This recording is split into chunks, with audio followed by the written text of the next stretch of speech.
നഗരസഭാ ബജറ്റ് അവതരണത്തിന് പ്രതിപക്ഷത്തെ UDF അംഗങ്ങൾ എത്തിയത് ഓട്ടബക്കറ്റുമായി. ബഡ്ജറ്റിൽ ഒന്നുമില്ലെന്നതിന്റെ പ്രതീകമായാണ് ഓട്ടബക്കറ്റുമായി എത്തിയതെന്ന് പ്രതിപക്ഷ നേതാവ് KP ഉദയൻ പറഞ്ഞു. പെരുപ്പിച്ച കണക്കുകളുമായി ആവർത്തനങ്ങൾ നിറഞ്ഞ ബഡ്ജറ്റാണ് അവതരിപ്പിച്ചിരിക്കുന്നതെന്ന് അദ്ദേഹം പറഞ്ഞു. ബഡ്ജറ്റ് ചർച്ചയ്ക്ക് വൈസ് ചെയർമാൻ മറുപടി പറയണമെന്ന ആവശ്യം അംഗീകരിക്കാതിരിക്കുന്നതിനെ തുടർന്ന് UDF അംഗങ്ങൾ ഇറങ്ങിപ്പോയി. സ്വതന്ത്ര അംഗവും മുൻ ചെയർപേഴ്സണുമായ പ്രൊഫസർ PK ശാന്തകുമാരിയും ബഡ്ജറ്റിനെ നിശിതമായി വിമർശിച്ചു.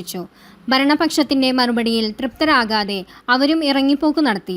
BJPയുടെ 2 അംഗങ്ങൾ നഗരസഭാ ഓഫീസിനു മുന്നിൽ പ്രതിഷേധാഗ്നി തെളിയിച്ചാണ് പ്രതിഷേധിച്ചത്. രാജ്യം അംഗീകരിച്ച ഗുരുവായൂരിന്റെ വികസനത്തെ ഇകഴ്ത്തി കാണിക്കാനുള്ള പ്രതിപക്ഷ ശ്രമം വില പോവില്ലെന്ന് ചെയർമാൻ M കൃഷ്ണദാസ് പറഞ്ഞു.